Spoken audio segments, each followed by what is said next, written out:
And finally, when we have aligned, then now we are free to go to the quantification tab, and in here we again have options. Of course, you don't need to open options and do something here, but it's an optional. And what you can do here is you can, again, you have a freedom to exclude some intervals if you don't like them. You still have a freedom to change the ppm range if you like to do so. You can change even the class of the metabolite. Let's say I'm not sure if this is in my case isoleucine, so I would rather have this one as class 2, so unknown, or class 3 as being, and then it will be quantified. If you set it to class 2 or class 3, it will be quantified not using a multivariate curve resolution, but by just binning. Okay, so and then we have this option, and this is about baseline removal. So if you set this one to 1, it removes, 0, it will keep it.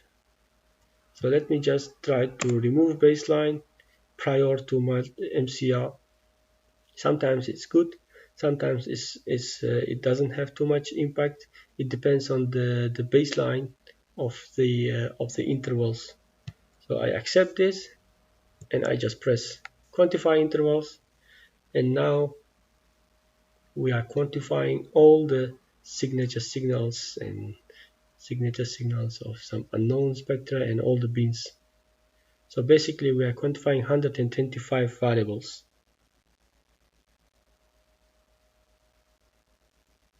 Okay, and of course we can evaluate this quantification again by pressing evaluate quantification button at the end. So let's just have a look. The same signature signals.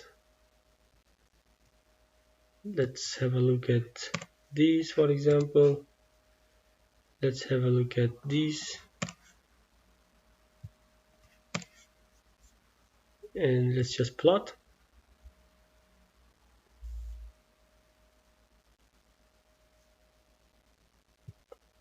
So here now we have generated this separate plots, and here we have pyruvate singlet, acetate, and if your computer is powerful enough and you can generate 125 MATLAB figures, then it's also okay to press tick all and then just press, and then it generates 125 figures. It may take some time, but it will generate all the figures, so you can save later. I just want to show you one more example. Maybe let me just show you these some complicated ones.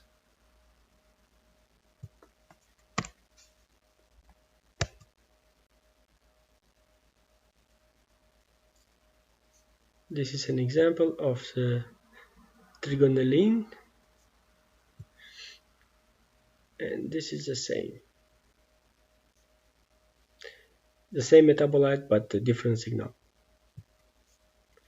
Okay, so if we are fine with this, then let's generate a metabolite table. For that, we go to the generate metabolite table and just press generate report. It takes little time, and then it will pop up the Windows Explorer asking you to. So then you need to just select where you want to save your human urine proton NMR metabolomics data table. So let's again create a new folder so we are not confused. So this time it's gonna be new folder 12. Okay, so when the generate report button becomes green, which means we have now generated at least the MATLAB outcome of the SigMa. So we generated metabolite table as MATLAB file, and we can do the same and generate the Excel metabolite table.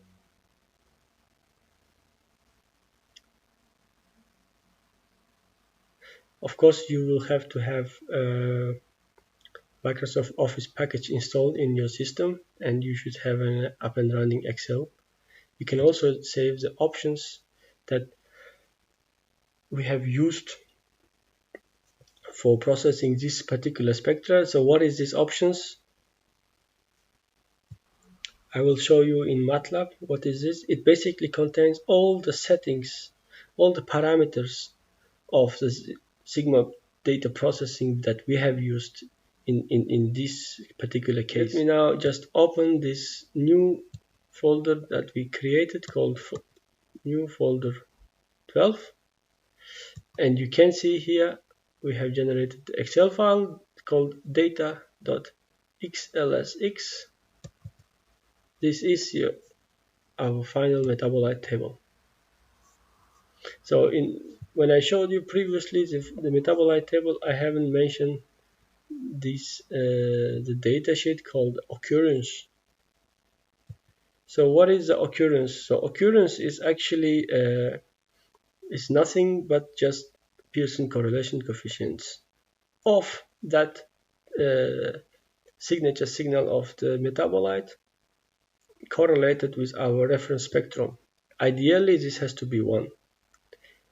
And you can use this table as an indicator of presence of these signature signals or any other signals, even unknowns, in your real samples.